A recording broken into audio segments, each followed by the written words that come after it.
Each of our tribal nations are blessed with our own unique forms of beauty. We unfortunately have one thing in common. Opioid abuse is killing our people. If you have a family member who's struggling with an opioid addiction, reach out to them. Remind them of how valuable they are, how much they are loved, and that they are never alone. Remind them that the guidance of our ancestors is always available through prayer and ceremony. Most importantly, remind them that there is no shame in getting professional help. Healing is beautiful and possible. It's easier when we're not alone. As Native American people, we understand that the trauma brought on by hundreds of years of colonization still affects us and our children today. While we recognize the importance of mental health and the role it plays in helping us cope with the stress of everyday life, it can still be difficult to manage. The following 5 tips can help us deal with stress and anxiety as we move further along our journey toward better wellness. Number 1, recognize what triggers your anxiety throughout a given day and write it down. Keeping a physical or electronic journal can help us notice mental patterns. Number 2, take control of your thoughts. Don't allow negative ones to hang around in your mind. If you find yourself worrying about the worst case scenario a lot, use logic to determine whether it's a realistic possibility. If it isn't, simply don't worry about it. Number 3, breathe. Controlling our thoughts is difficult. Focusing on breathing really helps. Inhale and exhale deeply and slowly. If your mind starts to wander at any point, bring it back to your breathing and repeat. Doing so will help reset your mind and body in the span of just a few minutes. Number 4, control what you can and let go of the rest. Life is a wild ride, full of challenges. Be ready to face them head on and realize when certain things are beyond your control so you can let them go. And lastly, number 5, eat well and exercise. This one is so important that you may have heard it a million times already today alone. But think about it, a lack of exercise and a poor diet will often result in low energy, poor focus, and a bad mood. Give your body less processed foods and more of what it wants, like fruits and vegetables.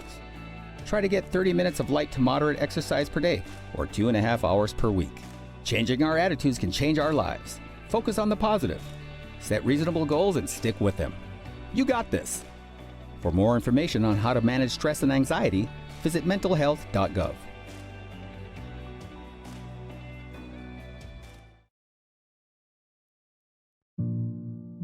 Pregnancy is a beautiful experience. It's an amazing journey of physical transformation, filled with soft, tender moments shared between you and the tiny human growing inside you. It's moments like these that put everything into perspective.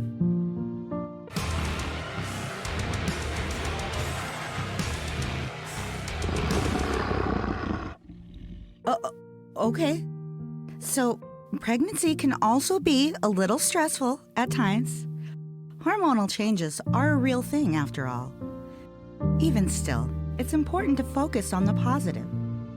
Take time to appreciate the deep, nurturing bond being formed with the child in your womb. Take a deep breath. Let it out slowly. Focus on the beauty of the present moment.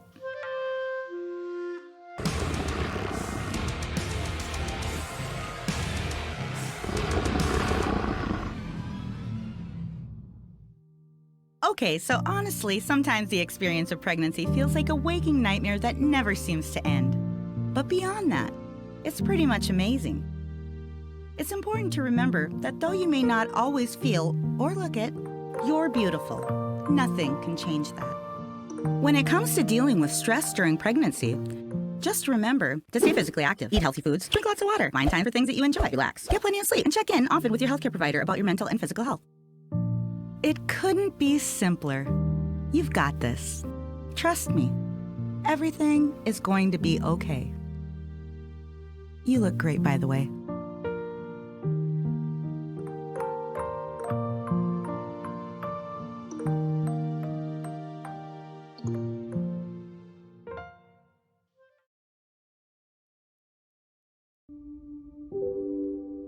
We natives are often described as the strong, silent type. But as we learn more about the causes of violence among our youth, the clearer it becomes that the silence of stoicism may be hurting our people. Many natives have had adverse childhood experiences involving a difficult home life. If we don't talk about these experiences, it can affect how we process our feelings and negatively affect our mental health. Studies have shown that a lack of emotional communication can lead to violent behavior during adolescence. That's why it's more important than ever that we empower our youth with the skills to better communicate their feelings. By encouraging and practicing emotional communication in the home and at school, we may help normalize it. The strength of Native American people is not in our silence or stoicism, but in our resilience. Resilience is defined as the capacity to recover quickly from difficulties. When we teach our children how to express their emotions, we help them build their resilience to prepare for life's difficulties. Violence among our youth is an ongoing challenge, and one that we must face together. Teaching our children to communicate their emotions is just one of the many ways we can help prevent it. Learn more at cdc.gov/violence prevention.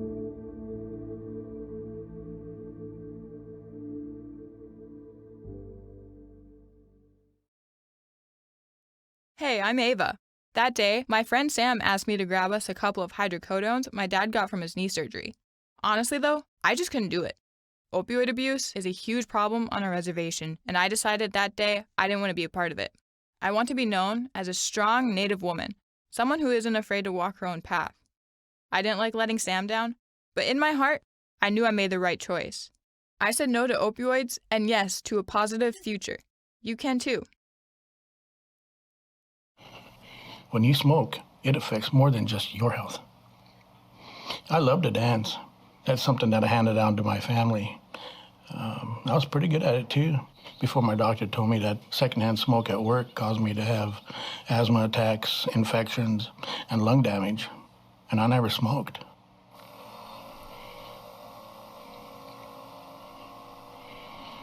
If you or someone you know wants free help to quit smoking, call 1-800-QUIT-NOW. Hey, you. Yeah, you. You sitting there. Do you want to win a $25 cash card by answering some questions about Good Health TV? Who doesn't? The first 100 people to take the survey will be winners. Visit bit.ly/GHTV survey right now. Yes, now.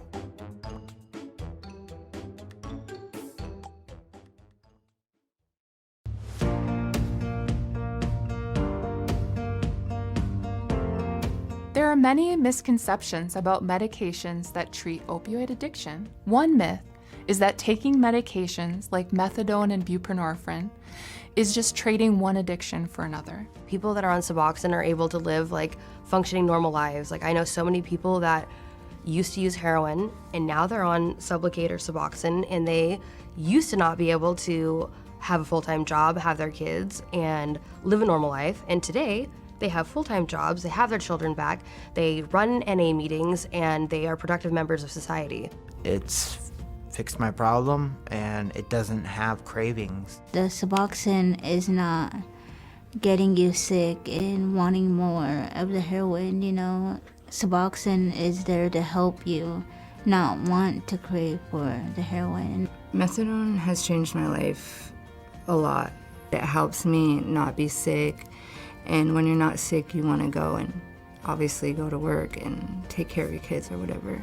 I've heard people talk about, them being against methadone and Suboxone, but at least I'm not going to go back to the drug that I used to, which ruined my life. Another myth is that methadone and buprenorphine should only be taken for a short period to help someone detox from opioids. The truth is that for many people with opioid use disorder, recovery happens when medication and counseling are used longer term. What we're finding is patients usually need anywhere between 2 and 5 years of medication for their brain to heal, for their ability to survive without opioids and falling back on that to be able to be cemented and get positive results. The medications that I'm taking is Suboxone, and it's helping me live a better life and be a better person, because if without it, I would be a hot mess. Suboxone helps you to maintain your life of sobriety. It keeps you on the right path. It's kind of like if you're a diabetic and you have to take medicine because you're a diabetic, this is the same thing. I think we have about 58 people in our MAP program right now, and they're from every family in the tribe, and it's made huge impacts on all of those people. To learn more, text opioids to 97779 to receive videos, quizzes, and more to grow your knowledge about opioids and learn how you can be an effective advocate for your community. Also visit the Northwest Portland Area Indian Health Board's website at www.npaihb.org/opioid for information, fact sheets, and videos about opioids.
Right now, something is happening in epic proportions, an epidemic of hepatitis C.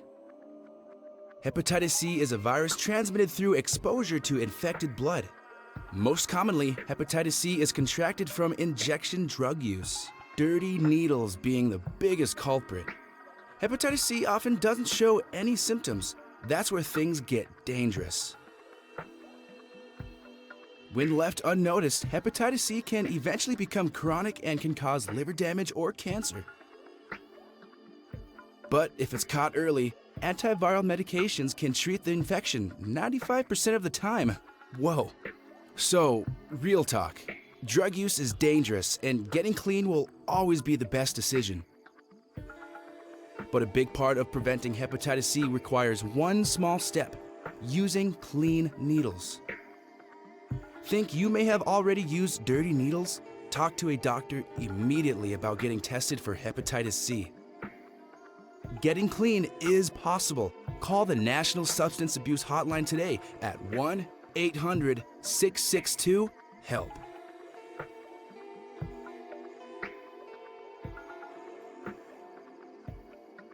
As Indigenous people, we should never feel ashamed or shame someone else for talking about HIV. Instead, let's empower and celebrate one another for taking control of our health. That includes talking about PrEP. For those of us at risk, PrEP is a safe and highly effective once-a-day medication to help prevent HIV. Let's make the stigma surrounding HIV a thing of the past. If you know someone who would benefit from PrEP, encourage them to talk to their healthcare provider for more information. This project is made possible through the Minority HIV/AIDS Fund.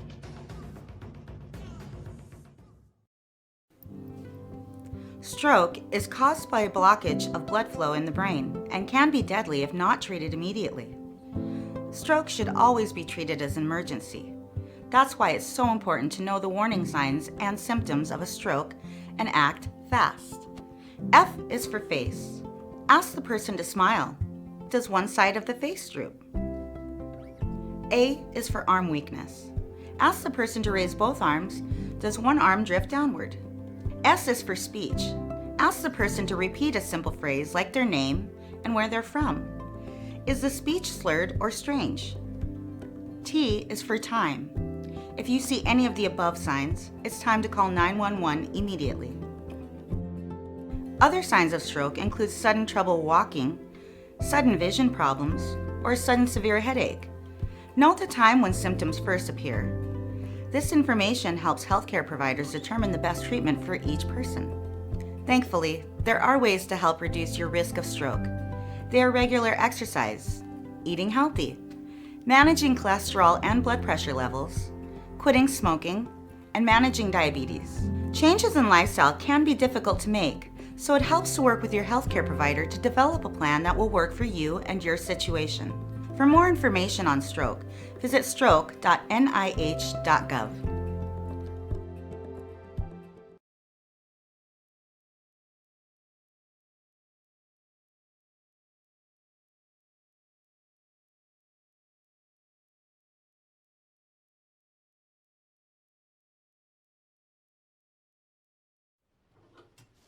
That's good. Since my mother got cancer from smoking, I've learned a lot of things.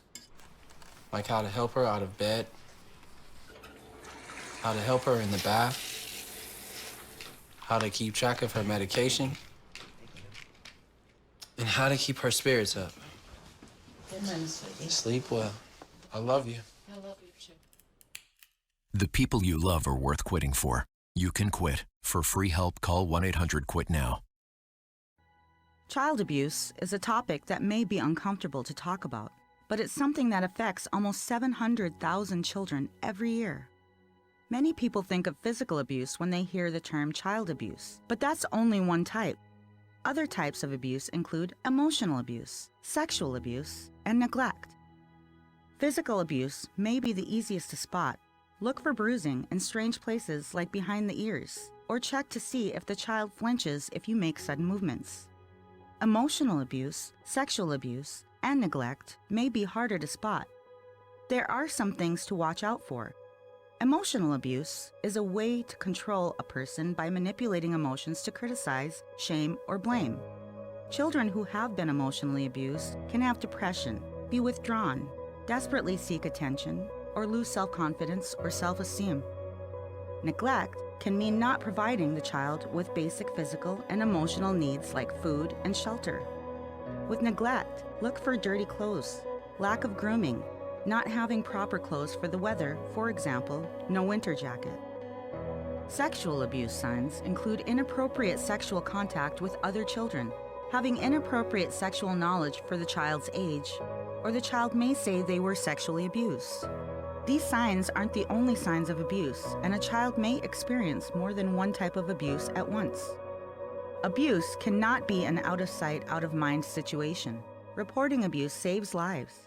If you suspect a child is being abused, call the Child Help National Abuse Hotline at 1-800-4CHILD, 1-800-422-4453.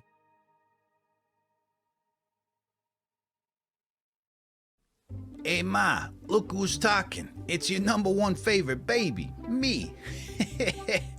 Listen, Ma, I gotta ask you something. When you gonna bring me in to get my immunizations? Seems like no matter where I go, I'm surrounded by germs. They're in the food I eat, the air I breathe, they're even on the things I put in my mouth. I mean, I know I probably shouldn't do that last one, but hey, if I can pick it up with my little hand, it's going in my mouth. Fair warning. So yeah, I know my body's got an immune system to protect me from most germs, but there's quite a few diseases out there that my body just ain't ready for yet. Vaccines help strengthen my precious little immune system and protect me from serious diseases. You gotta love that. Not sure which vaccines I need to get at what age? Don't worry, Ma, I got you covered. I went to cdc.gov the other day and printed out one of them vaccination schedules. What? You left your iPad right there on the table. What am I supposed to do, not research information about my health? Oh, and I might have gotten a little drool on there. Sorry about that. What else was I gonna say? Oh yeah, I also learned that vaccines are safe and their side effects are mild. Deadly diseases, on the other hand, yeah, not so mild. So please, Ma, do me a favor and bring me in so I can get vaccinated, will ya? Don't worry, I won't cry. I mean, I'm pretty sure I won't cry. Well, if I'm being totally honest, there's a good chance I will cry. But that's, a small price to pay for a lot of disease prevention. I'll get over it. Look, I know you probably got lots of questions, so why not head on over to cdc.gov/vaccines to learn more, or just talk to your healthcare provider about it. Believe it or not, they know a lot more about this stuff than I do. I know, hard to believe. Not to change the subject, but I was thinking later you might want to, tickle me or whatever. Hey, I'm not saying I like it, okay? It's just, times have been tough lately and I could use a good laugh. That's all. So you in or what? Ah, thanks, Ma. You're the best.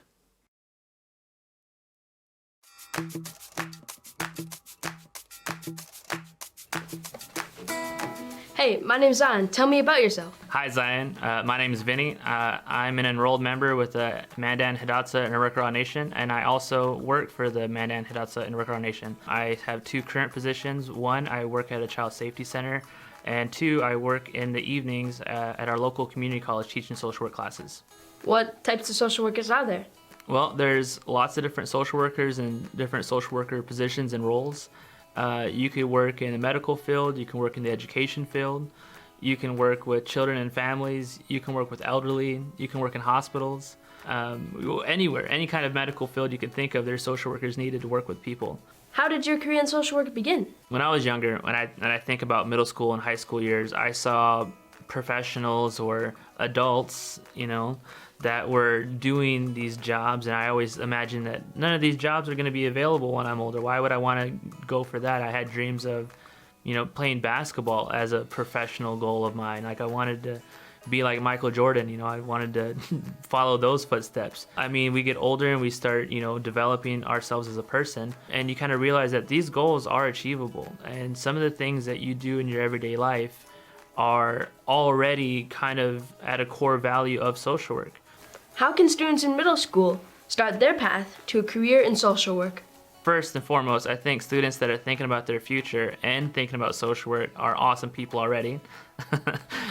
Going into the field of social work is by no means a walk in the park. It's not easy, but it is rewarding. It is already something kids are doing, networking and advocating for their friends and family. Great information, Vinny. Thanks for sharing with me. See ya.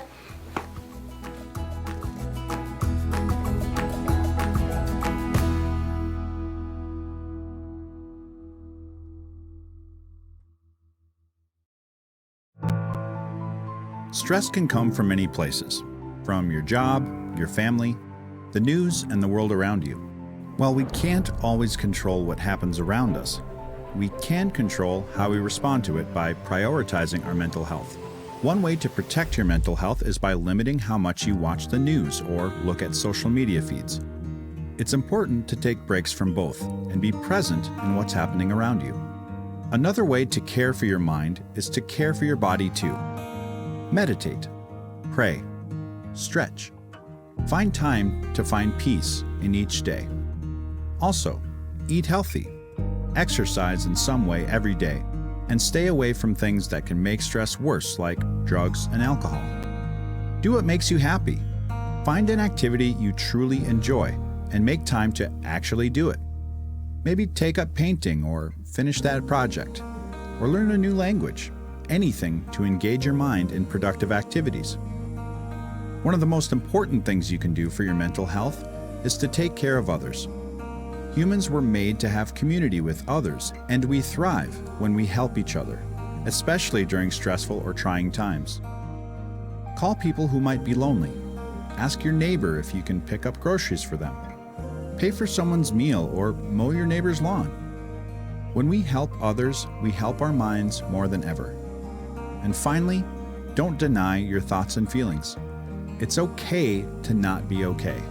So talk about your feelings with someone you trust, and then put them in their proper place in your life versus dwelling on them.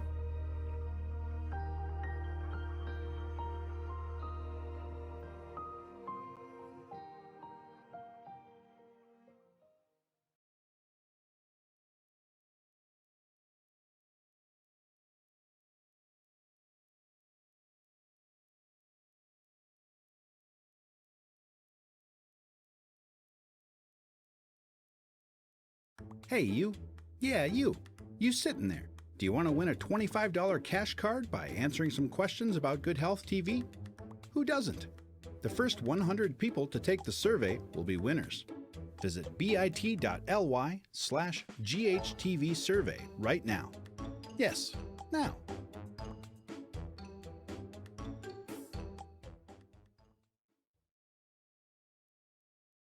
My name is Emma, and that's me having coffee with my friend Justine last year. We were looking at colleges online. Justine didn't know if she was even going to go, and honestly, she made some convincing points. But that day, I made the best choice for my future. I decided to apply to nursing school so I could stay here and take care of my people. It took a little convincing, but I actually got Justine to apply too. Not only did we both get in, but now we're roommates. Because I said yes to a positive future, I can say no to opioids. You can too. Getting a COVID-19 vaccine will help prevent serious complications from COVID-19. And with the vaccine being distributed across the country, you may be wondering what to expect. You may have some side effects from the vaccination, but this is normal. It's just your body building protection against COVID-19. Some of the common side effects include pain and swelling at the injection site, chills, fever, tiredness, and headache. These side effects are much like having the flu, but should go away in a few days. If you have pain or swelling at the injection site, use or exercise your arm and apply a clean, cool, wet washcloth over the area to reduce pain. If a fever is causing you discomfort, drink plenty of fluids and dress in light clothing. Talk to your healthcare provider if you have pain or discomfort from a fever. They may suggest an over-the-counter pain reliever like ibuprofen or acetaminophen. Discomfort or pain from a fever is normal, but if it reddens or tenderness gets worse after 24 hours, if your side effects are worrying you or they do not go away after a few days, call your healthcare provider. If you experience any difficulty breathing, swelling of your face or throat, fast heartbeat, or dizziness and weakness, call your healthcare provider immediately. After you get the vaccine, remember to get a second dose if one is required. Continue to wear a mask in public, avoid crowds, and stay 6 feet away from others and wash your hands often.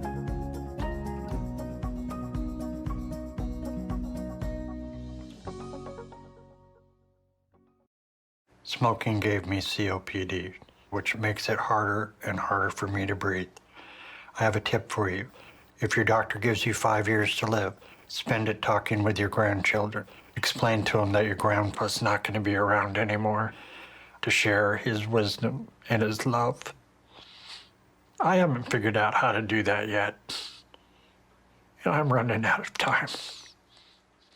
You can quit. For free help, call 1-800-QUIT-NOW.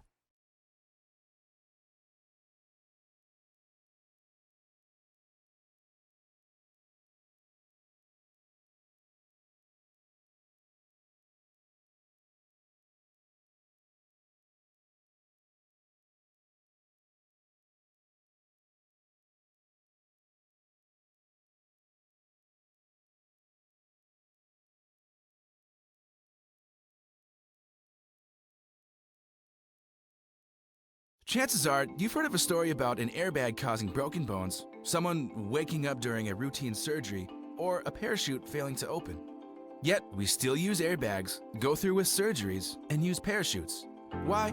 Because we've weighed the risks and decided the benefit of saving lives is far more important. The same is true for immunizations. The effectiveness of vaccines in disease prevention is easy to forget for those of us belonging to newer generations. After all, we don't hear much about diseases like smallpox, measles, or polio these days. But that's because vaccines have nearly eradicated those diseases over the last century, saving millions of lives along the way. Vaccines not only protect you and your family, they also protect your community, especially our elders and those who are unable to get vaccines themselves due to severe health risks. Not every person needs every vaccine, so talk to your healthcare provider to find out which vaccine is right for you and your family. The evidence is clear. Vaccines carry relatively small risks while saving countless lives. For more information, visit cdc.gov/vaccine safety.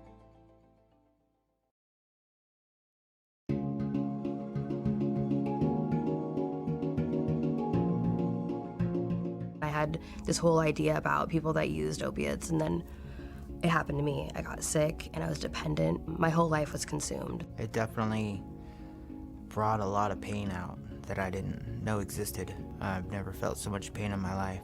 Opioid addiction has caused a great deal of suffering for American Indian and Alaska Native people. Fortunately, though, there is more hope than ever. Today, We have effective treatments that can help those who are addicted to opioids recover.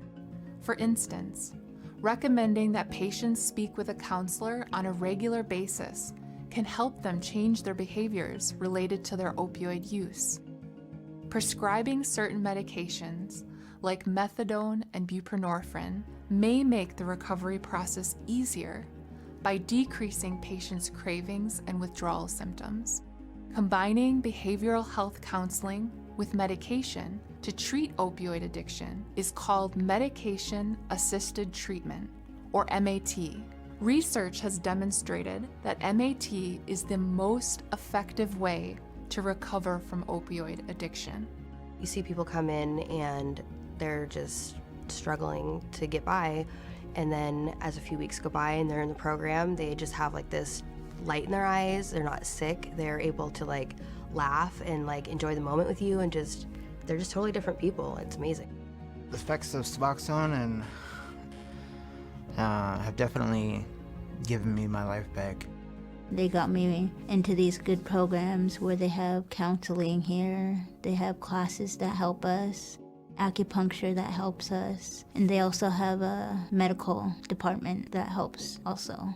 It's helped me through a lot of different stuff that I've been through in my life. With the staff, with the counselors, you know, they care. So my life is kind of like living proof that this program works. I have a relationship with my mom that I used to never have. I have a relationship with my daughter that was estranged. I feel like I have respect in my community. Things are just greater than ever. I mean, finally, we've been suffering for, well, like I have, and the people I've been around for like at least 8 years, 9 years. And so it's time. It's like we're sick of it. We can heal our communities through educating ourselves and others about opioids and supporting those who are struggling. Plus, as we've learned, there are life-saving medications that can help people who are addicted to opioids recover. To learn more, text opioids to 97779 to receive videos, quizzes, and more to grow your knowledge about opioids and learn how you can be an effective advocate for your community. Also visit the Northwest Portland Area Indian Health Board's website at www.npaihb.org/opioid for information, fact sheets, and videos about opioids.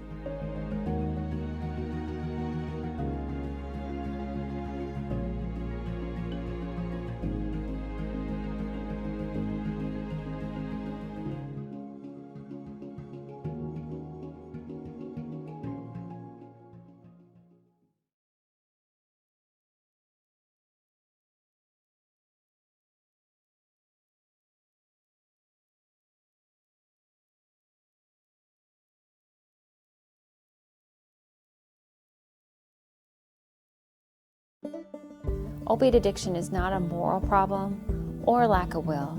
It is a disease. We need to protect our people and our tribal communities from this disease. Protection starts with prevention. Culture, strong families and communities are prevention, and education is prevention.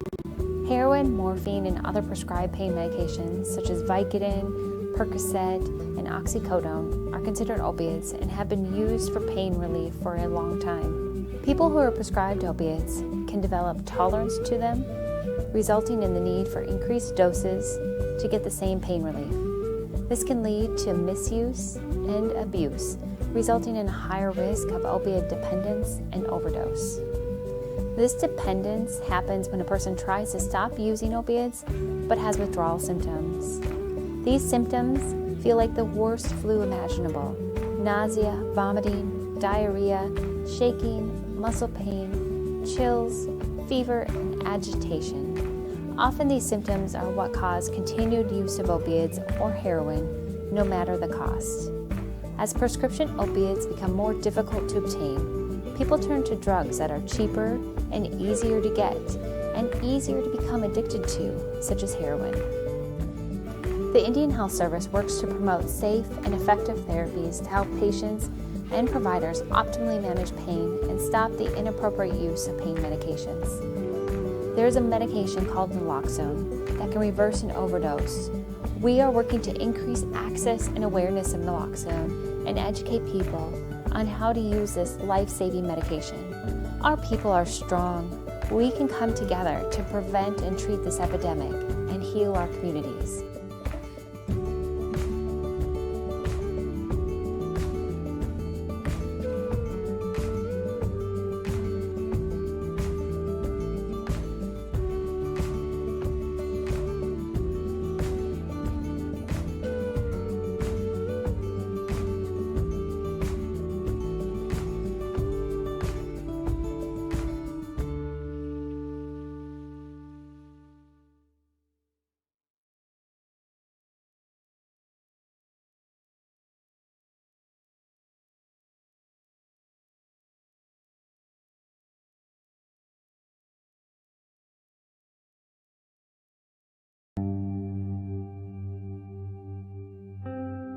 I would almost do anything to get myself prescription opioids. I'm from Naknek, Alaska.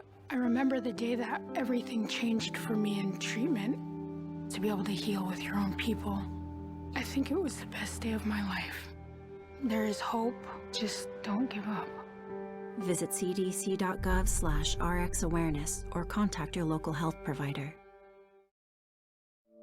Sometimes, this world can make you feel so alone, so small. It's a feeling that, if left unchecked, can isolate you from the ones you love, from the whole world. It may even make you feel as though you're beyond help, but you're wrong. You have a beautiful spirit, born of our ancestors. Losing you would be a devastating loss to our people. We need you here. Please, don't lose hope. There's always someone who cares, and there's always someone who can help. Remember, for every darkness, there is a light. If you or someone you know may be feeling suicidal, please talk about it. Call 1-800-273-TALK or visit www.suicidepreventionlifeline.org.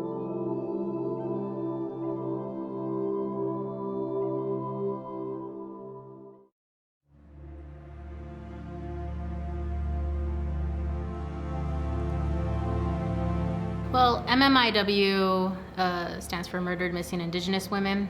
It's an epidemic. There are thousands of Native women within the United States and Canada that go missing every year. And they're sex trafficked, they're murdered, and it starts at a really young age too. I believe 1 out of every 3 Native women experience violence of some type in their lifetime. It matters to me to bring awareness because I'm an Indigenous woman. I have an Indigenous mother, I have an Indigenous sister, I have Indigenous nieces, aunts, cousins, my entire family. And it weighs really heavy on your heart to think about that, and if anything would happen to any of them.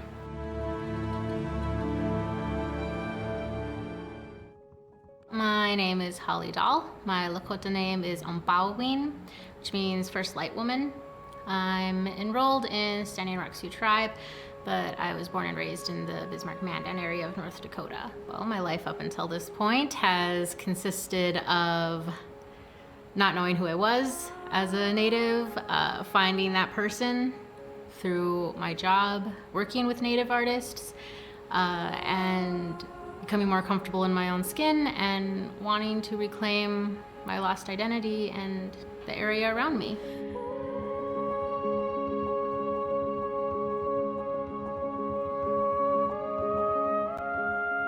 Art is a form of activism, even though I don't really care for that word.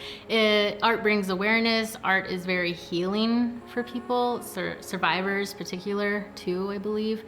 People pay attention to art, I think, more, and it makes a statement without having to have people speak.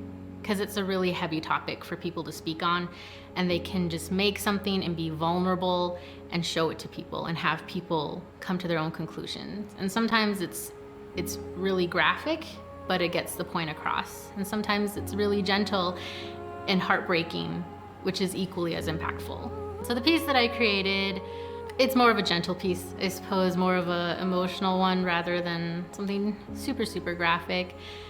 The red dress is, of course, on there, and I was aiming for some type of just non-space background, so it shows itself as water, which I think is very important to Indigenous people too. Water is also healing. It shows up in your body. You're made up of water. You cry, and within the water there's eyes, and they're crying, and that can represent a person who has gone missing, family members, the community. It could be the creator watching what's happening to us. It's really open-ended, and I have no face so that people can put any face to them if they want. And then I have roses along the border, which are dark roses, and those symbolize grief. I think that MMIW should be taught to Indigenous women at a very young age, unfortunately. It's very unfortunate that has to be brought about, but just for a matter of safety. Also, mental health, I think, is really important with that. Understanding your own, understanding your families, especially if you know someone or have someone in your family that had that happen to them. If there's community action taking place, which there always is, elected officials need to be more aware of that, and they should be able to funnel money into that to fund those so that people don't end up with inaction happening. They have something that supports them. It shows support from all sides, and I think that the community should keep fighting together. Traditionally, that's what we've always done. We've always watched out for each other's back for hundreds of years, and we always took care of each other. And when we rely too much on power figures to do that for us, we end up losing that connection.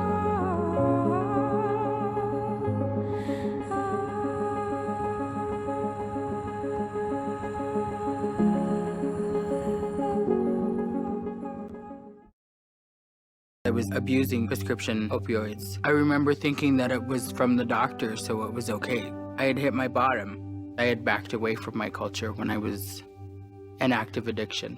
And then when I had fully become in my recovery is when I was like, this is who I am. This is my culture, and I'm going to practice it. There was a lot of healing with it, and I'm going to carry it on and teach it to whoever I can teach it to.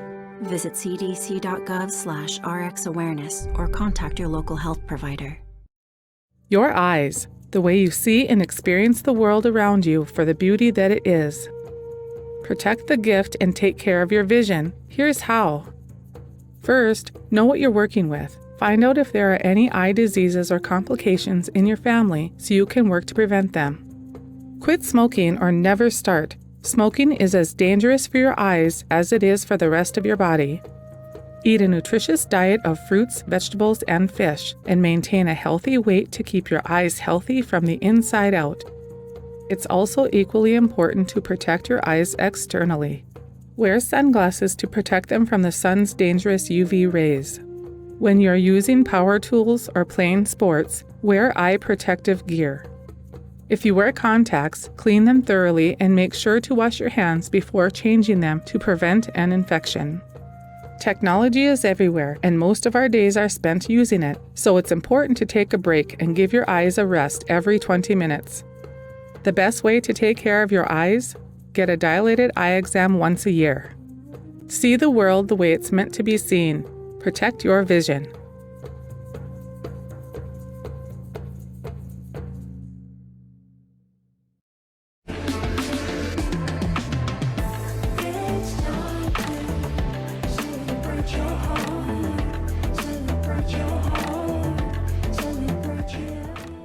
All right, welcome back to the Heart Health Radio Hour here on HAJKLMNOP.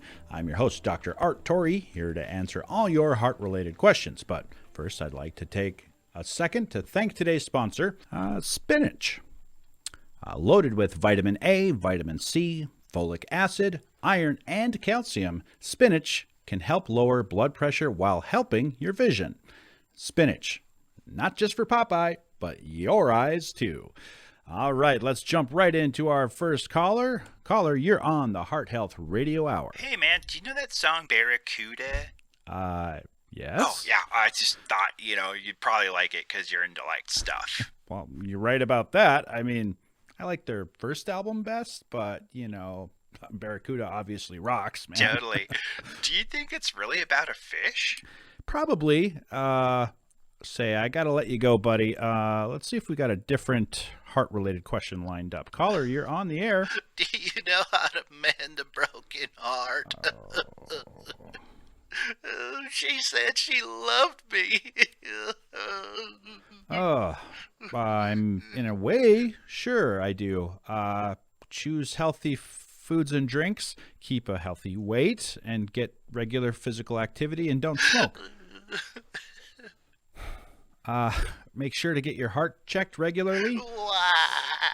Because that can help determine whether your blood pressure and cholesterol are normal levels. Oh, you're a heart doctor. Yes. Oh, I see what I did. Heartache doc is the next listing down. Wow. An interesting and rare phone book mistake. Anyway, that's going to do it for our show today. Hey, don't forget you can always learn more about heart disease prevention at cdc.gov/heart disease. This is Dr. Art Torrey wishing all of you out there in Radioland a happy and healthy heart. Keep on a pumpin'.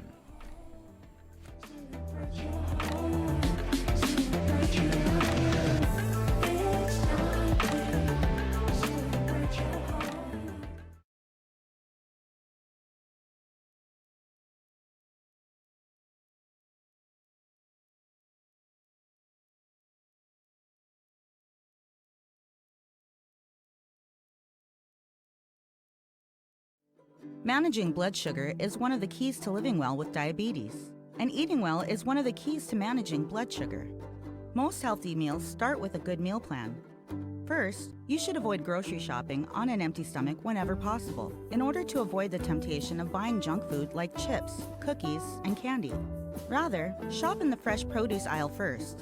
Look for fresh fruits and vegetables that are high in fiber, such as spinach, apples, carrots, green beans, and cabbage. These types of foods help prevent your blood sugar from spiking, while also providing you with a healthy boost of energy. Experts agree that around half your plate should be filled with fruits and veggies, leaving a quarter for lean proteins like eggs, fish, and poultry, and the last quarter for starchy foods like potatoes, rice, and quinoa. And finally, if you haven't done so already, try to get in the habit of reading nutrition labels, as understanding them can help you make healthier choices. Pay attention to the serving size, total number of carbs, and vitamins and minerals present on each label, and compare them with similar items to help inform the healthiest choice. While life with diabetes can feel like a challenge some days, just remember the quality and quantity of what you eat plays a critical role in proper diabetes management. Talk to your healthcare provider for more information. Your body is like a well-oiled machine. But sometimes age or autoimmune disorders can wear your body down. The joints in your body contain cartilage that acts like a cushion. But arthritis is a condition that affects those joints. One common type is rheumatoid arthritis, an autoimmune disorder that attacks the lining of your joints. Osteoarthritis, the most common type of arthritis, wears down the cartilage between your bones in a joint. Arthritis can cause joint pain, swelling, and stiffness. Arthritis also makes it harder to manage other illnesses like heart disease, diabetes, and obesity. So who's at risk for arthritis? Age, obesity, previous joint injuries, and a family history of arthritis can all increase your risk of arthritis. Women are also more likely than men to develop arthritis. Arthritis can't be completely prevented, but maintaining a healthy weight and refraining from smoking may decrease your risk. If you have arthritis, be physically active every day. Moving your joints actually lessens the pain. Don't let arthritis slow you down. Talk to your doctor about treating your arthritis. For more information, visit www.mayoclinic.org and search arthritis.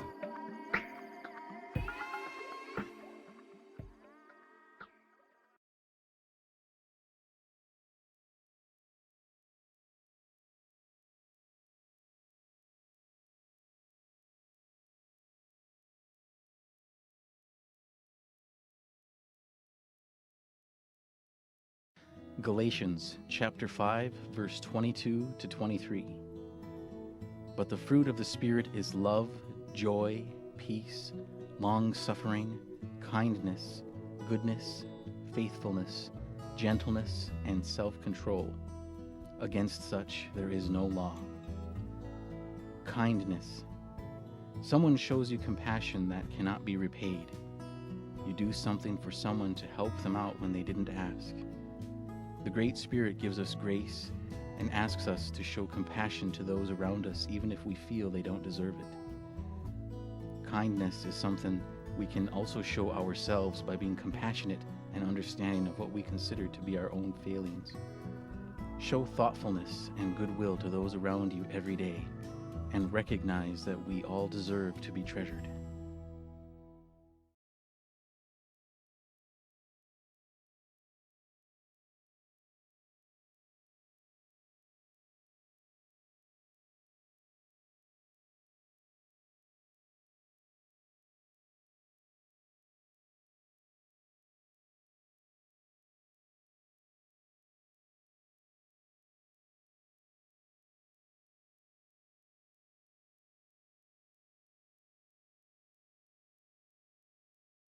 Hi! I'm here to talk to you about something near and dear to my heart. My eyes. These things are gorgeous, and I have to protect them at all costs, especially when I'm about to game it up. Your eyes are some of the most important things you have. Without your eyes, playing, or in my case, dominating the court would be really hard. You may think eye protection like mine looks dorky, but did you know that almost all NHL players wear visors? Yeah, that's right, and they're way cooler than you, cool guy. Guess what else? Horace Grant, who won 4 NBA championship titles, wore puppies just like these his entire career, and he was a legend. Just like I'm gonna be someday. Not so dorky now, huh? If these guys can do it, so can you. So next time you're ready to game it up, remember to protect your eyes, especially if they're as intoxicating as mine. My name is Destiny Cameron. I'm from the Standing Rock Sioux Tribe. I'm the 2019 Youth Boxing National Champion. And I'm proud to be opioid-free. Boxing ran in my family. My mom, my dad, my cousins, they all boxed. Whenever I was 13, my cousin asked me if I wanted to go to the boxing gym with him, or boxing practice with him. So then I went, and then I kind of just kept going and going every day, and I just fell in love with it. But whenever I walk in through those doors at the boxing club, I just want to get my wraps on. I want to be ready before training, way before training starts. We jump rope for 15 minutes, hit the speed bag. After that, he would hit the mitts with me for 4 rounds. And then our rounds are like 4 minutes each. I would spar with, the boys, because, it's more challenge for me because they're bigger and they're stronger than me. My favorite part is sparring because when I spar, it gives me the motivation of, actually doing it in a real bout, in a real fight with a different girl, with a new girl. And, it pushes me to win. I think that it's important to set goals so that way you know what your plans are for your future and what you want to do in life. Number 1 goal right now is to get to the 2024 Olympics in Paris, France. And then my second goal is to enlist into the Army after high school. And then my third goal right now is just to keep training every day, every night, every weekend. My grades are really important, and getting my work in whenever I go to a boxing tournament, when I go to a boxing match and I'm gone from school, I make sure that I get my work done, and I make sure that at the end of every week I check my grades, make sure they're all up at A's. I wanted to be a role model to the youth and show them that there's more outside of the reservation. Being busy in school, staying focused in school, and then right after school, training, getting my workouts in, and then my goals that I have set for me, going to the Olympics, going to the Army, and then being valedictorian is another goal for me. And I think that if opioids got in the way of that, everything would crumble down. I think that's what opioids would mess up, is everything I have planned out for me, all my goals that I have set. My name is Destiny Cameron. I'm from the Standing Rock Sioux tribe, and I'm proud to be opioid free.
According to the CDC, pregnant people might be at an increased risk for severe illness from COVID-19 compared to non-pregnant people. Additionally, there may be an increased risk of adverse pregnancy outcomes such as preterm birth among pregnant people with COVID-19. If you are pregnant, be mindful about reducing your risk of getting sick.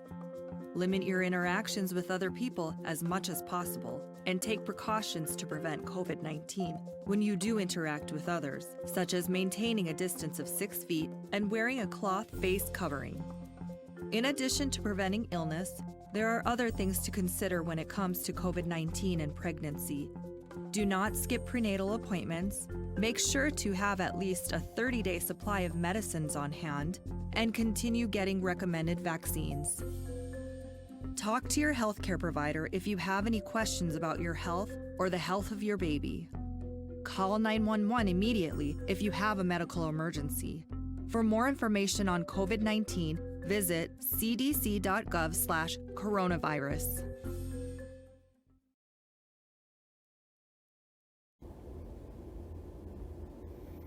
So how are you doing, Albert? I'm okay. Yeah? Yeah. During our last session, you mentioned being concerned about COVID-19. Do you feel like talking about that? Not really. Are you sure? Yeah, I'm just not really comfortable talking about my feelings and stuff. I see. Well, maybe we can just... Sing about them instead? Yeah. We can do that. Did you have anything in mind? Feelings are the things that make me feel things. I don't want to feel them 'cause I'm scared. What if someone notices my feelings? They can't judge me if they're unaware. So I stuff them feelings down inside where all the other feelings hide. And if you ask, I'll tell you I'm okay. Maybe it's just easier that way. That was really good, Albert. You're making progress. thanks. I just... It's okay to talk about your feelings. Hiding them can make you feel alone. There's no shame in talking about your feelings.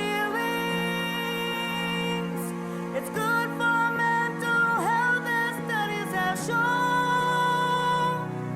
Don't stuff your feelings down inside. Let go of fear, let go of pride. It's okay to not feel okay. Just be sure to tell someone you feel this way. Wow, I feel better already. Thanks. My pleasure. I really didn't think our session was going to burst into song like this. It happens more than you think. Really? No. Well, maybe we should... Totally. Let's sing a duet about our feelings. Maybe we can help to normalize how important it is to talk through our feelings. Doing so can help us harmonize. It's okay to let it all out. There's no shame in talking about. Don't be afraid to work it on out. It's okay to talk about the feelings that we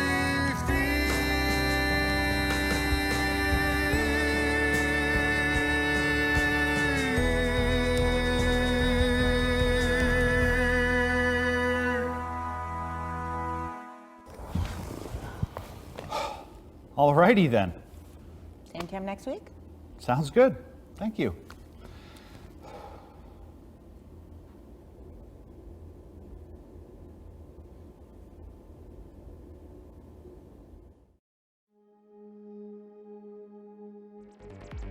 Hey, you want to go for a cruise?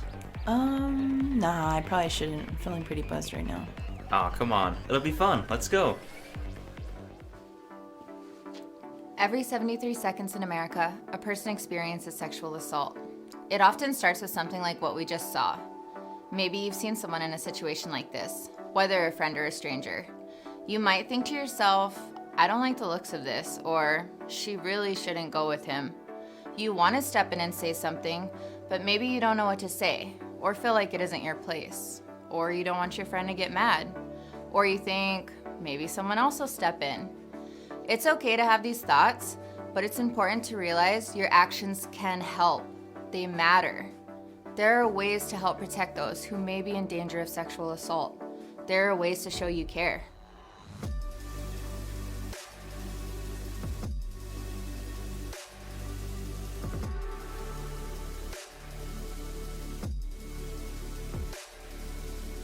You can create a distraction. Allow me to demonstrate. Come on, let's get out of here. Hey, let's go get some pizza. I'm starving. Okay. See ya. That's just one of the many ways to create a distraction. Just be sure to pick a distraction you're comfortable with. You can also ask directly like this. Hey, I got a bottle back at my place. Let's go party over there. Hey, oh my gosh, I love your hair. Thank you. So, did you come with someone or? Yeah, my girlfriends, but I don't know where they are. I mean, I can help you go look for her. Yeah, I Okay. like that. All right.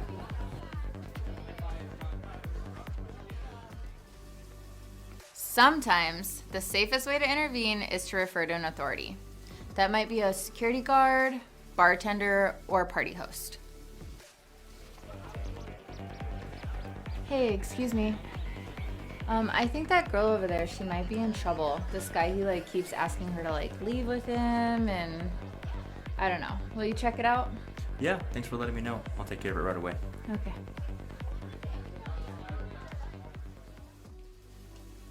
It can be intimidating to approach a situation alone. If that's the case, enlist another person to support you. Hey, Your friend looks like they've had too much to drink. I don't know, it just doesn't look too good. Do you want to check on them? Of course. All right, thanks.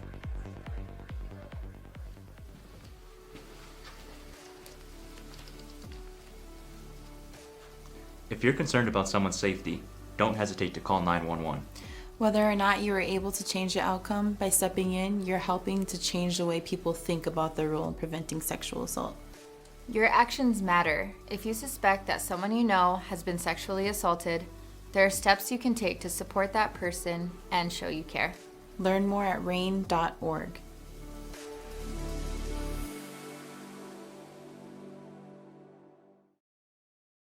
Hey, I'm Matthias. I may not look like it, but I'm actually 42 years old. And people ask me this all the time. Hey Maddie, what's your secret? How come you still look like you're 10? You want to know my secret? Well, do you? Okay, I'll tell you. I mean, obviously, I'm a regular at the gym, but I also eat healthy. It keeps me feeling young and looking even younger.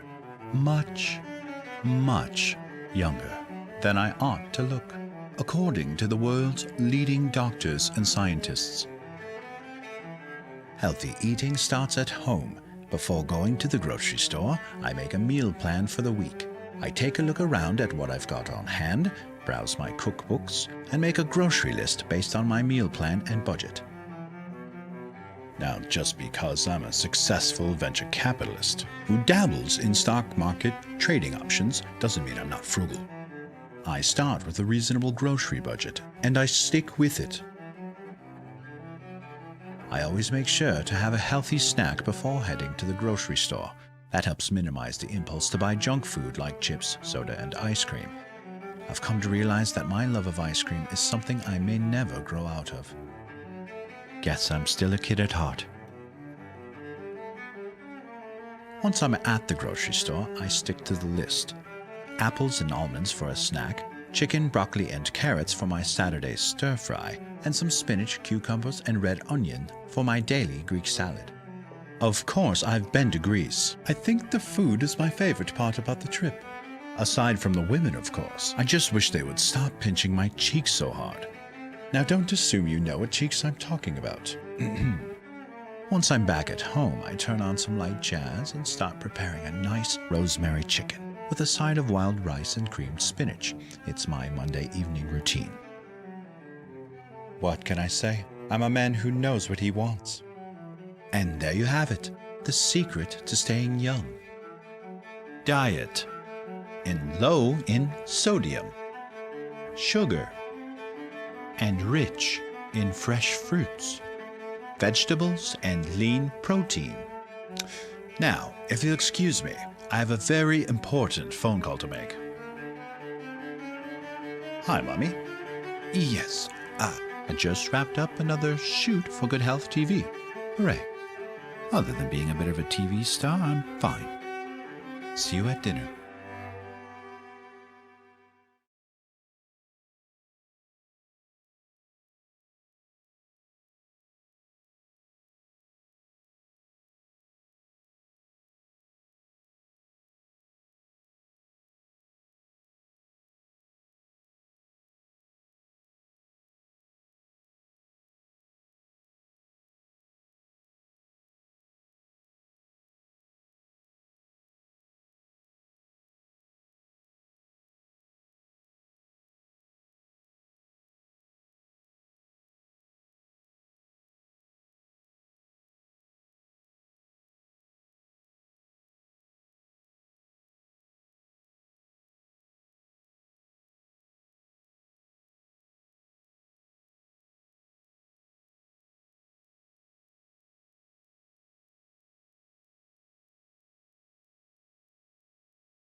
Getting a COVID-19 vaccine will help prevent serious complications from COVID-19. And with the vaccine being distributed across the country, you may be wondering what to expect. You may have some side effects from the vaccination, but this is normal. It's just your body building protection against COVID-19. Some of the common side effects include pain and swelling at the injection site, chills, fever, tiredness, and headache. These side effects are much like having the flu, but should go away in a few days. If you have pain or swelling at the injection site, use or exercise your arm and apply a clean, cool, wet washcloth over the area to reduce pain. If a fever is causing you discomfort, drink plenty of fluids and dress in light clothing. Talk to your healthcare provider if you have pain or discomfort from a fever. They may suggest an over-the-counter pain reliever like ibuprofen or acetaminophen. Discomfort or pain from a fever is normal, but if it reddens or tenderness gets worse after 24 hours, if your side effects are worrying you or they do not go away after a few days, call your healthcare provider. If you experience any difficulty breathing, swelling of your face or throat, fast heartbeat, or dizziness and weakness, call your healthcare provider immediately. After you get the vaccine, remember to get a second dose if one is required. Continue to wear a mask in public, avoid crowds, and stay 6 feet away from others and wash your hands often.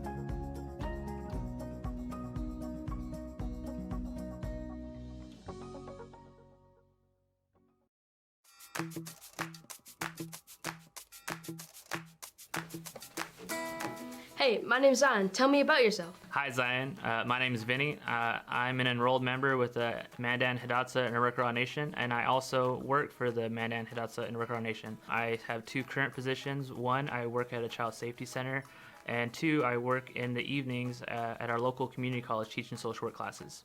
What types of social workers are there? Well, there's lots of different social workers and different social worker positions and roles. You could work in the medical field, you can work in the education field, you can work with children and families, you can work with elderly, you can work in hospitals, anywhere, any kind of medical field you can think of, there's social workers needed to work with people.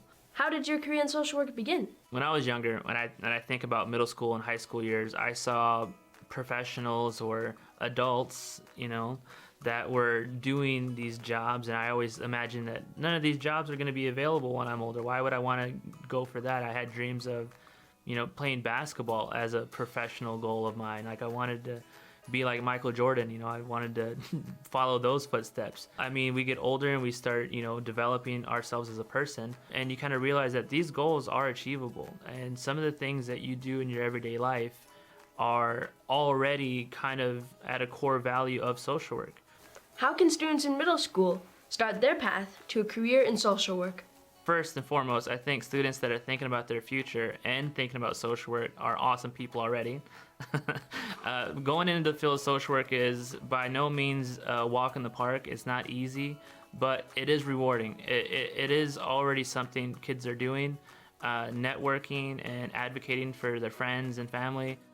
Great information, Vinny. Thanks for sharing with me. See ya.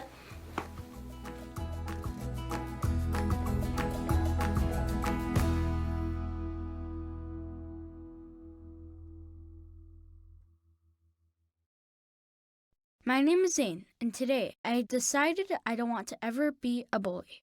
After lunch, this bully Tyler made fun of the new kid Charlie, calling him mean names. I was a new kid once too, but a 5th grader named Josh was kind and became my first friend here. I realized I can do that for Charlie. So I did, and I got a pretty great friend out of it too. Because I said no to bullying, I can say no to opioids, and yes to a positive future. You can too. The future of our tribal nations lies directly in the hearts and minds of the next generation, our children. A recent survey showed that those who began drinking alcohol before age 15 were 5 times more likely to develop an alcohol use disorder than those who waited until age 21 or later. That's why it's so important that we as parents and caregivers band together to help prevent underage drinking in our communities. Research suggests that one of the most important factors in development of a healthy child is a strong, open relationship with a parent or caregiver. By talking with your child about the dangers of underage drinking before they are exposed to alcohol as early as 9 years old, you show that you care about their health, wellness, and success in life. Over 80% of young people ages 10 to 18 say their parents are the leading influence on their decision whether to drink. So be sure to send a clear and strong message that you disapprove of underage drinking. Help them prepare for peer pressure by giving examples of how to say no in various situations. It can be difficult to have this conversation with a child if you yourself are struggling with alcohol use disorder. Even still, it's an important conversation to have. Show them that it's something that you're working on by taking steps towards recovery in the form of counseling, treatment, or a support group. Our children are the future of our tribal nations. Let's talk to them about the dangers of underage drinking today. For more information, visit samhsa.gov/underage-drinking.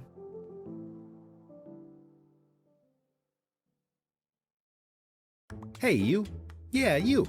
You sitting there. Do you want to win a $25 cash card by answering some questions about Good Health TV? Who doesn't? The first 100 people to take the survey will be winners. Visit bit.ly/GHTV survey right now. Yes, now.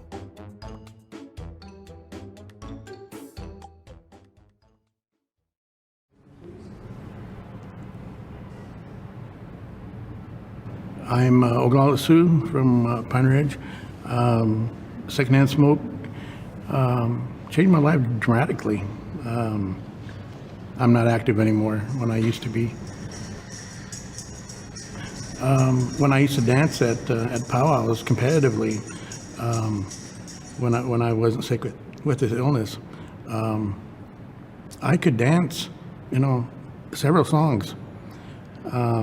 As compared to now, it takes so much to recuperate. It takes so much time to recuperate, and I attribute all that to the secondhand smoke exposure. When I can't catch my breath, it's like breathing through a straw. You can't get enough air. No matter how much you try, you can't get enough air. I see friends that I used to dance against, and some of them don't know how sick I am, how bad my illness is. So they'll say, "Where's your outfit? Come on, let's go dance." And when somebody says something like that to you, of course, it's like somebody challenging you to a basketball game. You're like, "Oh, all right, let's go." But up here, you want to go do it, but your body says no. So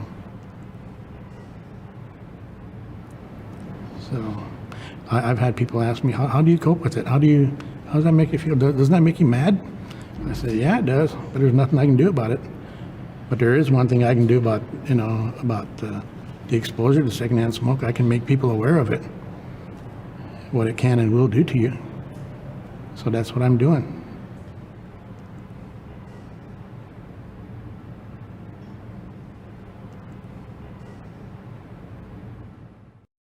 Each of our tribal nations are blessed with our own unique forms of beauty. We unfortunately have one thing in common. Opioid abuse is killing our people. If you're struggling with an opioid addiction, you can overcome it. Start by talking to someone, especially an addiction counselor, about getting help. Let the strength of our ancestors guide your journey of healing through prayer and ceremony. You are invaluable to our people. The next generation looks up to you. A better future for them starts with you.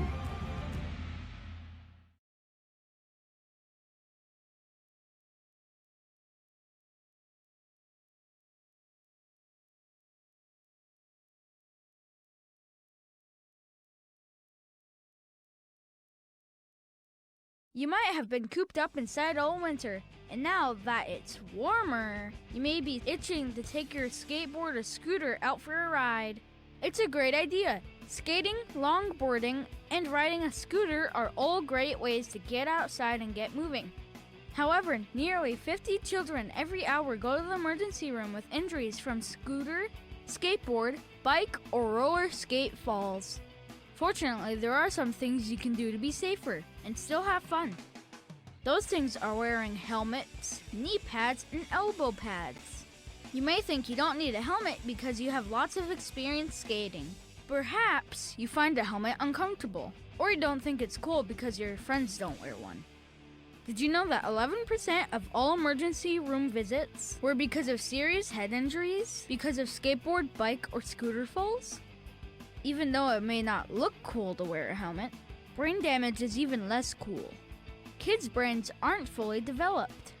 Head injuries aren't good for anyone, but concussions, fractures, and internal injuries can have serious consequences for young developing minds. So make sure to wear a properly fitting helmet and pads, and ignore your friends who may laugh at you. Who knows, you might even start a safety trend in your group. Safety can start with you. For more information about having fun and protecting yourself from injury, visit safekids.org. Let's talk about HIV prevention. Those of us at high risk for getting HIV through unprotected sex or injecting drugs need to know about PrEP. PrEP is a safe and highly effective medication that can help prevent HIV. When taken consistently, PrEP can reduce a person's risk of getting HIV through sex by 99% and by more than 70% for people who use injection drugs. If you're at risk for HIV, it's time to make prevention a priority. Talk to your healthcare provider to learn whether PrEP is right for you.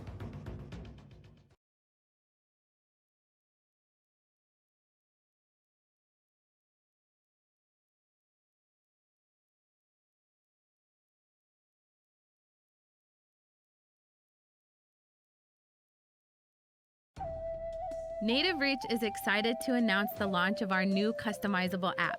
By customizing the app for your organization, you can connect with your community directly. This isn't just another app. It's a communication network with content built specifically for your community. The best part? You can access the app from any device. Connect with your community with Native Reach. Reach out today to learn more.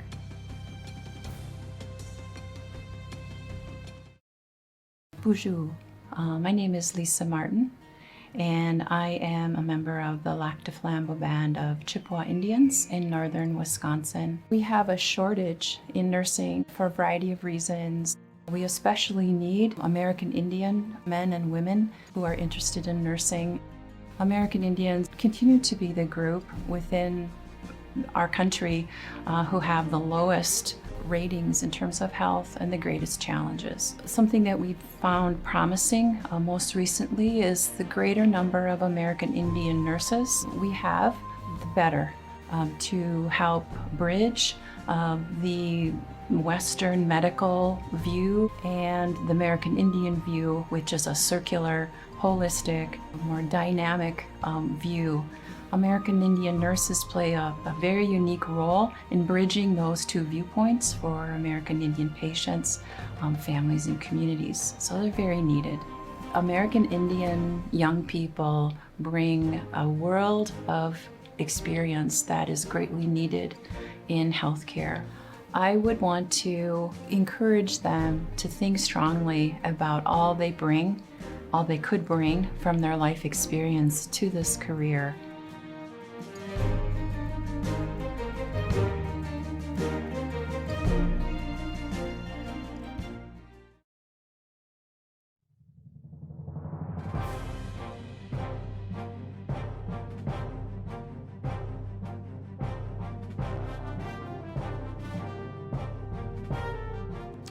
Hello everyone, and welcome to Good Health TV News. I'm your host, Joe Creelbad. Today's top stories. According to a recent press release by the CDC, reported cases of sexually transmitted diseases, or STDs, continue to rise. 2.5 million cases of STDs such as chlamydia, gonorrhea, and syphilis were reported in 2019, an increase of nearly 30% from just 4 years earlier. The risk of STDs for Native Americans is 3 to 5 times higher than that of non-Hispanic white people. Many STDs do not show symptoms and can have serious health consequences if left untreated. Thankfully, many STDs are treatable and preventable by using protection and getting tested. Talk to your healthcare provider for more information.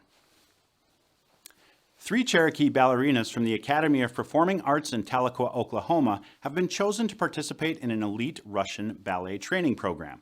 Reese Cowart, Lacey Ulrich, and Cassandra Mankiller were selected to participate in the 5 to 6 week intensive training program after performing auditions via Zoom video.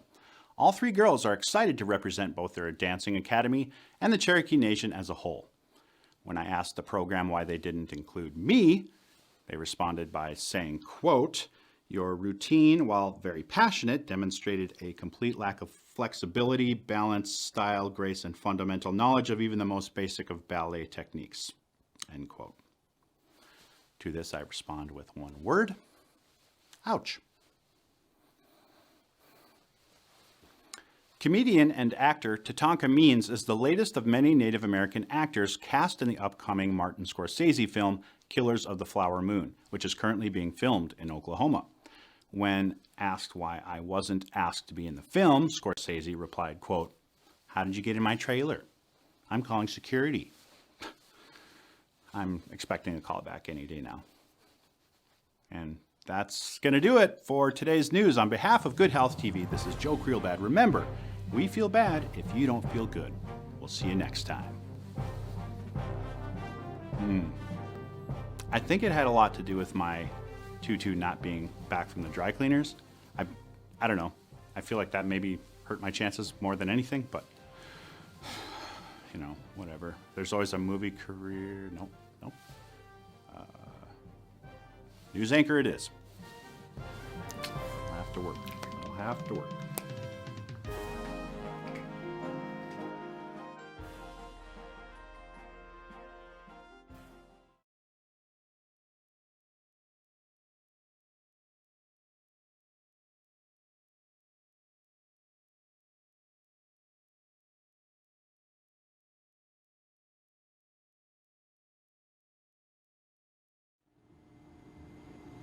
My name is Amanda, and I smoked while I was pregnant. My baby was born 2 months early and weighed only 3 pounds.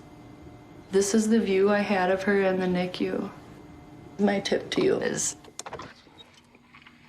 speak into the opening so your baby can hear you better.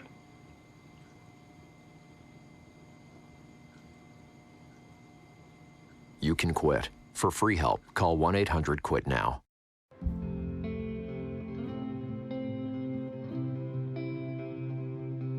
Opioids have impacted my family by they weren't concerned about getting enough rest. And then you start seeing the paraphernalia. I would find like tin foil with like black stuff all over it, like in my room or in her room or like in the kitchen. She got like really mean, and she got like super like skinny, and she would always like nod out. My son's an example. He was pretty bad. We thought we were going to lose him for a while. He didn't care about anybody but himself and getting the next high. Stole from me. When you're helping other folks, other people, to help them when they're through their recovery, it's good to be supportive. It's mainly about asking, letting them know we care and trying to keep the hope alive. I try to just be the person that I needed when I was in my active addiction, and that would be just to like love them, be there, support them. I try to encourage them. I do a lot of just listening to them, and when they're ready, they're ready. For me, I was there always. If he just wanted to talk, I would listen, and he always had a home. I have a really good friend, and she's always my support. And she has gone through the same situation with 3 of her kids before I went through it with mine. I was having a rough time. I was getting unbalanced. I felt like I was getting torn apart by other people, and I thought, wait, I need to get back in touch with myself, to take care of myself. And that's called self-care. I cannot help other people unless I take care of myself. What I did to de-stress is to either like lie down for a little bit or just take a deep breath outside. I think the best way to encourage. Life can be unpredictable. So what if you have an appointment with your healthcare provider, but something comes up and you just can't make it? Please take a moment to call and let us know. Many times, someone else is waiting to get an appointment and can fill that time slot. We truly appreciate your effort to call and will gladly reschedule your appointment to a more convenient time. Thanks for being a good team player. It benefits us all. When should you wear gloves to help prevent the spread of coronavirus? In most situations, like going to the grocery store or using an ATM, wearing gloves is not necessary. That's because gloves can still carry germs the same way your hands do. When you touch a surface with germs on it, then touch a commonly touched surface such as your phone or a car steering wheel, you can spread germs to those surfaces, whether or not you're wearing gloves. When you do go out in public, be sure to wear a cloth face covering, wash your hands with soap and water, use hand sanitizer, and stay at least 6 feet away from others. The CDC does recommend wearing gloves when you're cleaning or caring for someone who is sick. Use disposable gloves when cleaning or disinfecting, and wash your hands after you've removed the gloves. Guidelines and recommendations for glove use in healthcare and work settings may differ from the recommendations for the general public. For more information on keeping yourself, your family, and your community safe from COVID-19, visit cdc.gov/coronavirus.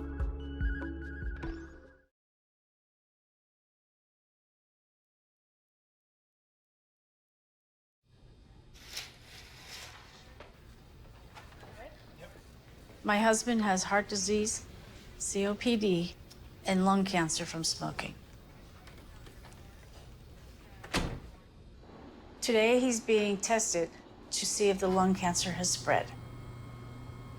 He may be the one getting the test, but we both live with the results. The people you love are worth quitting for. You can quit. For free help, call 1-800-QUIT now.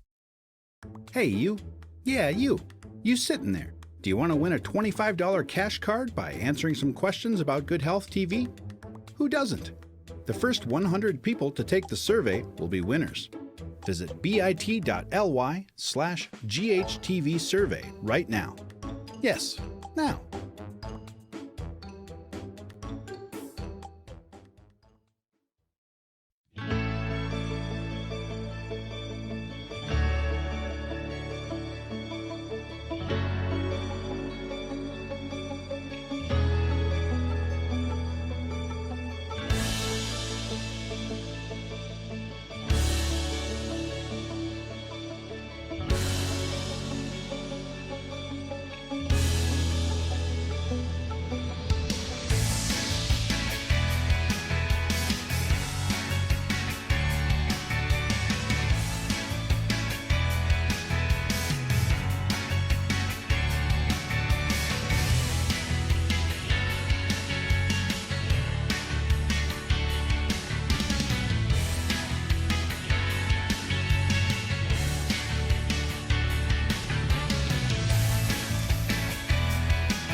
I got her and doctor gave me pills, and then next thing you know, I was like addicted to them. After my prescription was over with, I would try to go find pills to buy. I had this whole idea about people that used opiates, and then it happened to me. I got sick and I was dependent. My whole life was consumed. I lost my brother, and that's when I started doing heroin and meth and anything that came across me, I would do because I just wanted to cover my pain. Things that were important to me stopped being important, like take care of my daughter and showing up on time to pick up my kid from school or going to work.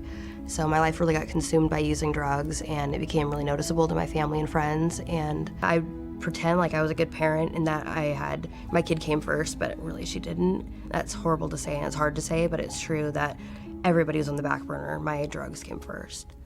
It ruined my marriage and took me away from my kids. I was missing out on a lot and not realizing it, I decided that I needed to get help when my daughter was taken away. I was just done living the homeless life, trying to find it, what you had to do for it. Noticed that it wasn't just affecting me, that it was affecting my family members who loved me and cared for me and my friends. I was also hurting them. That's when I realized, this isn't good for myself or anybody around me, I didn't even know that this place existed, Degwallich, until one of my friends told me that they're going to their appointment at Degwallich, and I was like, what's that, And so I tagged along with them here, and he told me that this place helps, better your life and get you on the medications that you need to better your life, like Suboxone and methadone if you need it. So I had known about the MAT program in Siletz, and I had always had this idea in my head, if I could just get 10 days of clean time, I could get on this shot called Vivitrol. So I got out of jail and I did exactly that. I went to the Siletz clinic and they gave me the shot that day, and I've been clean and sober ever since. Well, now that I'm on methadone, I have my own job, I have my own car, and I take care of my children. The medications that I'm taking is Suboxone, and it's helping me live a better life and be a better person. I have a relationship with my mom that I used to never have. I have a relationship with my daughter that was estranged. I feel like I have respect in my community. I can walk around town with my head held high. Those are the gifts that I have today. If I can do it, you can do it. Anybody can do it if they're willing to do the work and is really ready to change their life for the better. To learn more, text opioids to 97779 to receive videos, quizzes, and more to grow your knowledge about opioids and learn how you can be an effective advocate for your community. Also visit the Northwest Portland Area Indian Health Board's website at www.npaihb.org/opioid for information, fact sheets, and videos about opioids.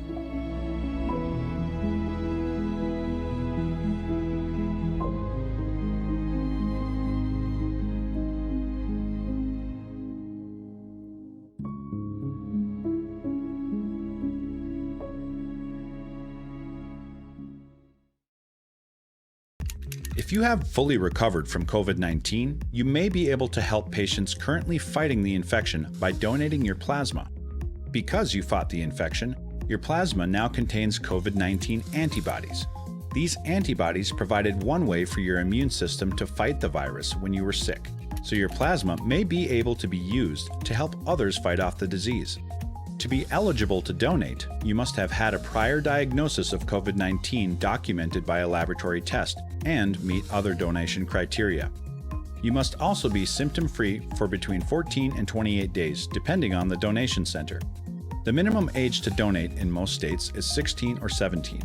If you haven't had COVID-19, there are other ways to help. Consider donating blood. The COVID-19 pandemic has caused unprecedented challenges to the U.S. blood supply. Between social distancing and the cancellation of blood drives, blood donations have gone down dramatically. Donating your blood can provide life-saving treatments to those who need it most. In fact, one blood donation can save up to 3 lives. Contact your state health department to learn whether blood or plasma donation is an option in your area. For more information, visit fda.gov.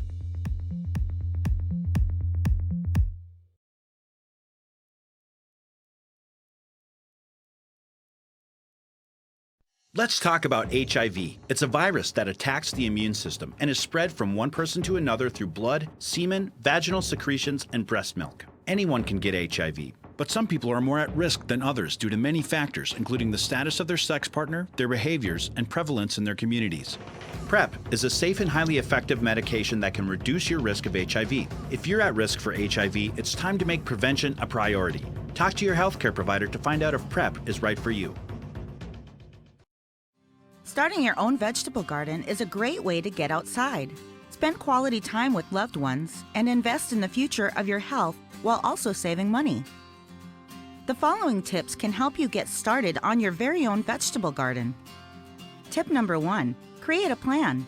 Every successful garden starts with good research and planning. Learn what type of vegetables grow best based on your climate, soil conditions, and geographic location. Determine where to put your garden. This location will give you an idea of how much sunlight to expect and what kind of vegetable will fit within your plot.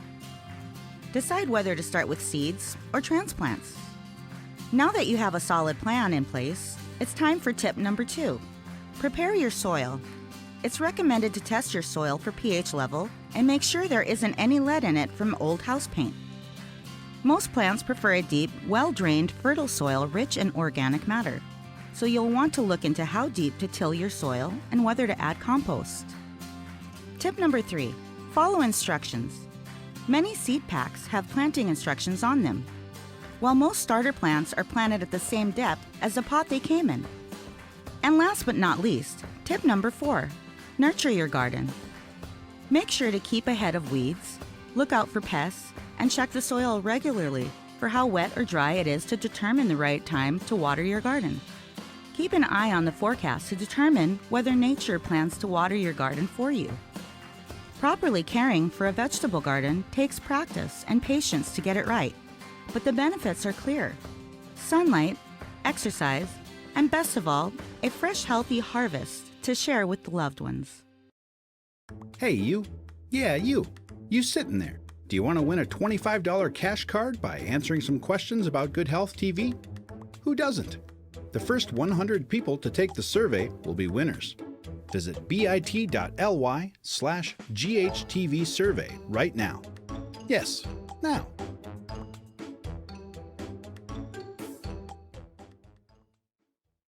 Clinic, I thought it was going to be boring, but it was awesome.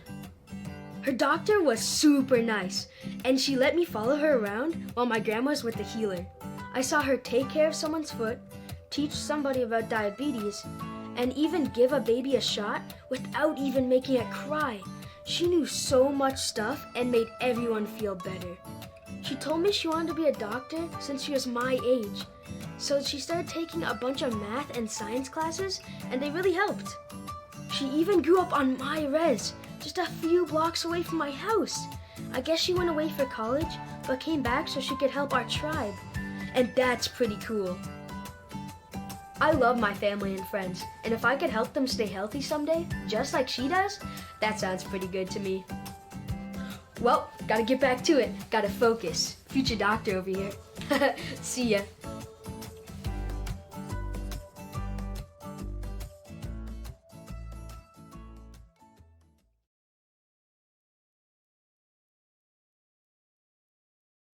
My name is Noah. That's me working on my geometry homework. And that's my buddy Leroy. That day, he asked me if I wanted to skip class and go play video games. Trust me, video games sounded way better than geometry, but I realized that wasn't going to get me into engineering school. So I said no, and chose the geometry instead. Crazy, right? I guess now I can at least help Leroy with his geometry homework someday. We all know he's gonna need it. Because I said no to skipping school, I can say no to opioids and say yes to a positive future. You can too! The COVID-19 vaccine is currently being distributed across the United States. While early distribution is focused on healthcare personnel such as hospital workers, long-term care staff, and emergency responders, the COVID-19 vaccine may also be available to others depending on your area. Here are a few things to consider in regards to the COVID-19 vaccine. First, 2 doses of the vaccine are needed. Depending on the specific vaccine you get, you will need to get a second shot 3 to 4 weeks after your first shot. Second, the COVID-19 vaccine will not make you sick with COVID-19. None of the COVID-19 vaccines contain the live virus that causes COVID-19. Rather, the vaccine focuses on teaching your immune system to recognize the virus to help your body build antibodies against it.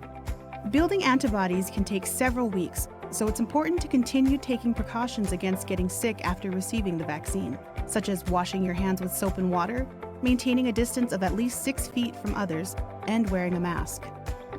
Third, COVID-19 vaccines may cause side effects in some people, such as feeling tired, sore muscles, and mild fever. These reactions mean the vaccine is working and do not mean you have COVID-19. And finally, 4. The COVID-19 vaccine is considered safe and is recommended for everyone, even if you've already had COVID-19. Talk to your healthcare provider to learn more. Life during a global pandemic can be tricky to manage, especially for people with diabetes, as they're at higher risk for severe illness if infected by the coronavirus. That's why it's so important to prevent and prepare for infection. Here are some things for those with diabetes to keep in mind. Priority number 1, prevent coronavirus infection. Stay at least 6 feet from others. Cover your mouth and nose with a cloth face cover when out in public. Clean and disinfect commonly touched surfaces. Use hand sanitizer and wash your hands often with soap and water for 20 seconds. Priority number 2, take good care of your diabetes. Stay active and eat healthy foods every day. Take your medication and insulin as directed, and make sure you always have at least a 2-week supply on hand. Test your blood sugar every 4 hours and keep track of the results. Also, write down what you eat to learn how your blood sugar reacts to certain foods. Last but not least, be prepared in case you do get sick, not just from COVID-19, but from any illness. That means having enough prescription and over-the-counter medications and enough food and water and other essentials to last you up to 2 to 3 weeks if needed. For more information on COVID-19 prevention and preparation, visit coronavirus.gov.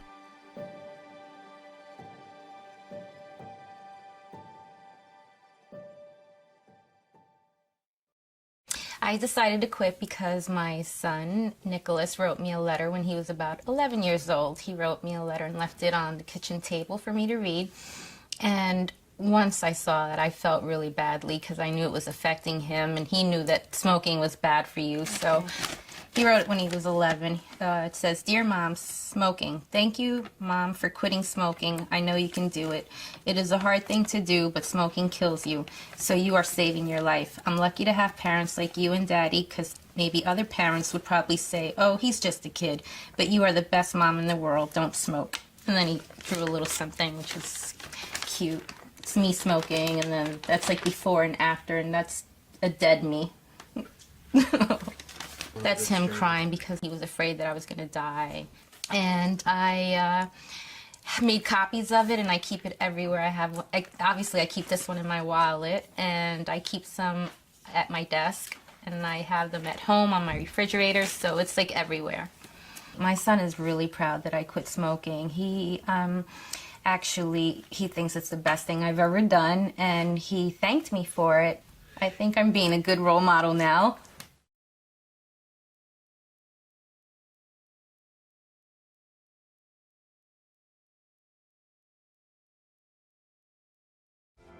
Masks help prevent the spread of COVID-19 and are recommended for people aged 2 and older. Before putting on your mask, be sure to wash your hands or use hand sanitizer. Put the mask over your nose and mouth and secure it under your chin. Fit the mask snugly against the sides of your face, slipping the loops over your ears or tying the strings behind your head.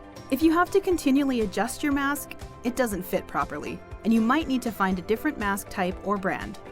It's important to keep a spare mask to replace one that becomes wet from moisture in your breath, snow, or rain. Wet masks are harder to breathe through and less efficient at filtering. When taking off your mask, untie the strings behind your head or stretch the ear loops. Do not touch the mask itself, and be careful not to touch your eyes, nose, and mouth. Fold the outside corners together and dispose of the mask immediately, unless the mask is reusable, in which case you should place the mask in the washing machine. After removing the mask, wash your hands immediately. For more information on preventing the spread of COVID-19, visit cdc.gov/COVID-19. As Native American people, we understand that the trauma brought on by hundreds of years of colonization still affects us and our children today. While we recognize the importance of mental health and the role it plays in helping us cope with the stress of everyday life, it can still be difficult to manage. The following 5 tips can help us deal with stress and anxiety as we move further along our journey toward better wellness. Number 1, recognize what triggers your anxiety throughout a given day and write it down. Keeping a physical or electronic journal can help us notice mental patterns. Number 2, take control of your thoughts. Don't allow negative ones to hang around in your mind. If you find yourself worrying about the worst case scenario a lot, use logic to determine whether it's a realistic possibility. If it isn't, simply don't worry about it. Number 3, breathe. Controlling our thoughts is difficult. Focusing on breathing really helps. Inhale and exhale deeply and slowly. If your mind starts to wander at any point, bring it back to your breathing and repeat. Doing so will help reset your mind and body in the span of just a few minutes. Number 4, control what you can and let go of the rest. Life is a wild ride, full of challenges. Be ready to face them head on and realize when certain things are beyond your control so you can let them go. And lastly, number 5, eat well and exercise. This one is so important that you may have heard it a million times already today alone. But think about it, a lack of exercise and a poor diet will often result in low energy, poor focus, and a bad mood. Give your body less processed foods and more of what it wants, like fruits and vegetables. Try to get 30 minutes of light to moderate exercise per day, or 2.5 hours per week. Changing our attitudes can change our lives. Focus on the positive. Set reasonable goals and stick with them. You got this. For more information on how to manage stress and anxiety, visit mentalhealth.gov.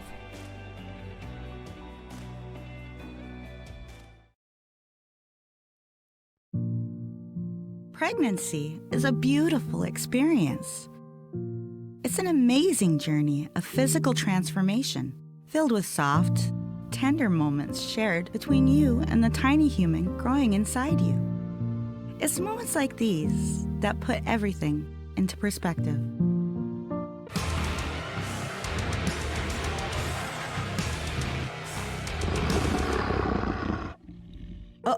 Okay.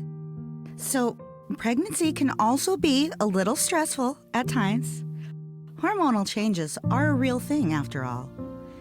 Even still, it's important to focus on the positive.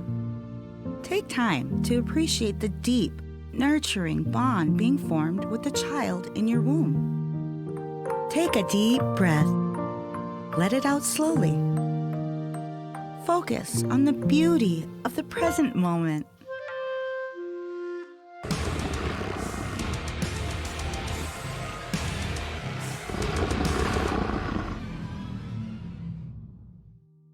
Okay, so honestly, sometimes the experience of pregnancy feels like a waking nightmare that never seems to end. But beyond that, it's pretty much amazing.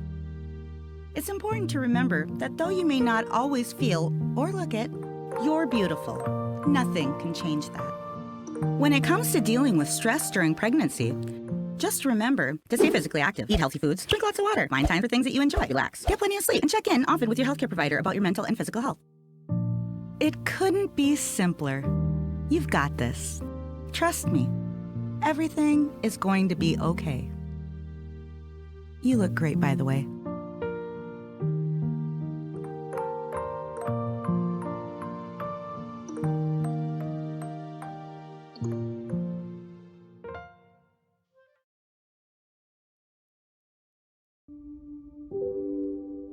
We natives are often described as the strong, silent type.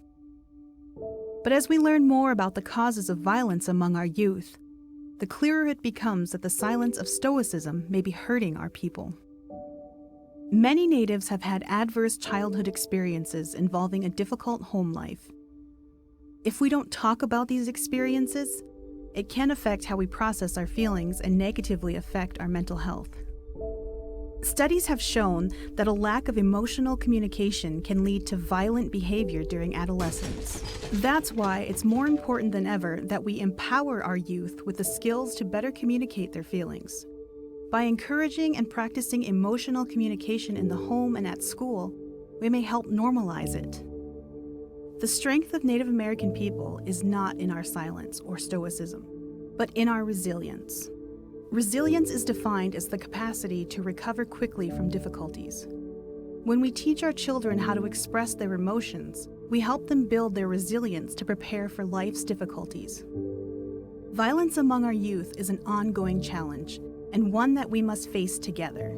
Teaching our children to communicate their emotions is just one of the many ways we can help prevent it. Learn more at cdc.gov/violence prevention.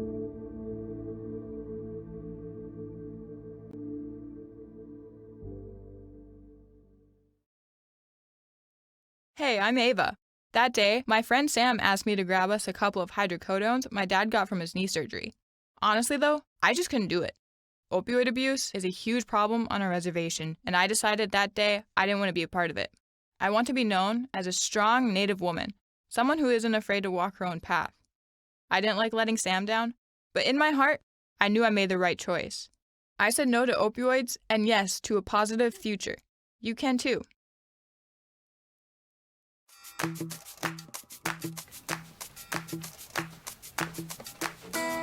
Hey, my name's Zion. Tell me about yourself. Hey Zion, I'm Stephanie Dakota. I'm a member of the Turtle Mountain Band of Chippewa Indians. I'm a mom, I'm a sister, I'm a daughter, and an aunt. And I'm also a social worker. What's a social worker do? Well, there's a lot of different kinds of social workers. There's case managers who work with individuals or families or people with disabilities. There are community social workers who work with community needs. They advocate for people, they advocate for groups or a community as a whole. They might advocate for an LGBTQ2S population. There's just so many things you can do with social work, and it depends on what your passion is and who you want to work with and what you want to accomplish.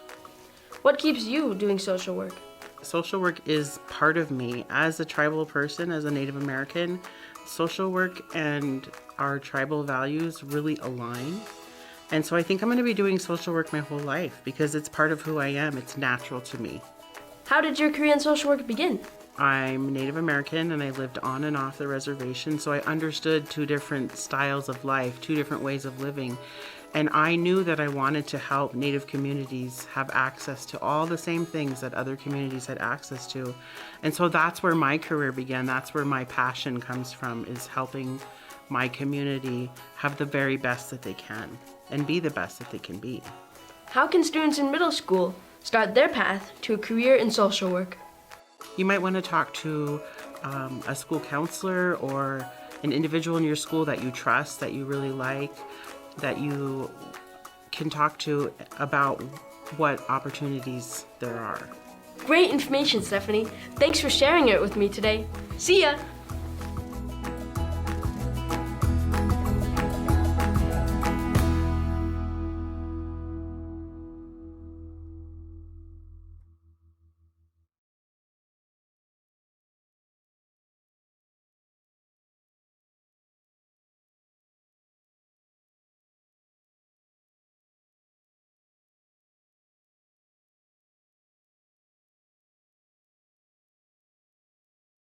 Hey, you. Yeah, you. You sitting there. Do you want to win a $25 cash card by answering some questions about GoodHealthTV? Who doesn't? The first 100 people to take the survey will be winners. Visit bit.ly/GHTV survey right now. Yes, now.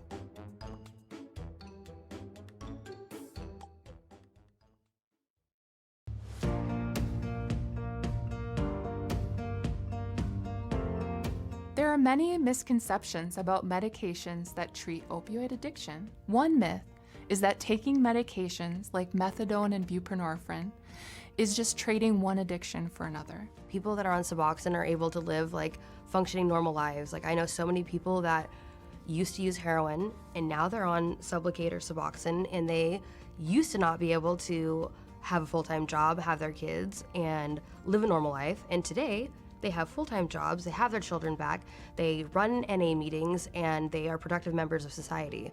It's fixed my problem, and it doesn't have cravings. The Suboxone is not getting you sick and wanting more of the heroin, Suboxone is there to help you not want to crave for the heroin. Methadone has changed my life a lot. It helps me not be sick, And when you're not sick, you want to go and obviously go to work and take care of your kids or whatever. I've heard people talk about, them being against methadone and Suboxone, but at least I'm not going to go back to the drug that I used to, which ruined my life. Another myth is that methadone and buprenorphine should only be taken for a short period to help someone detox from opioids. The truth is that for many people with opioid use disorder, recovery happens when medication and counseling are used longer term. What we're finding is patients usually need anywhere between 2 and 5 years of medication for their brain to heal, for their ability to survive without opioids and falling back on that to be able to be cemented and get positive results. The medications that I'm taking is Suboxone, and it's helping me live a better life and be a better person, because if without it, I would be a hot mess. Suboxone helps you to maintain your life of sobriety. It keeps you on the right path. It's kind of like if you're a diabetic and you have to take medicine because you're diabetic, this is the same thing. I think we have about 58 people in our MAP program right now, and they're from every family in the tribe, and it's made huge impacts on all of those people. To learn more, text opioids to 97779 to receive videos, quizzes, and more to grow your knowledge about opioids and learn how you can be an effective advocate for your community. Also visit the Northwest Portland Area Indian Health Board's website at www.npaihb.org/opioid for information, fact sheets, and videos about opioids.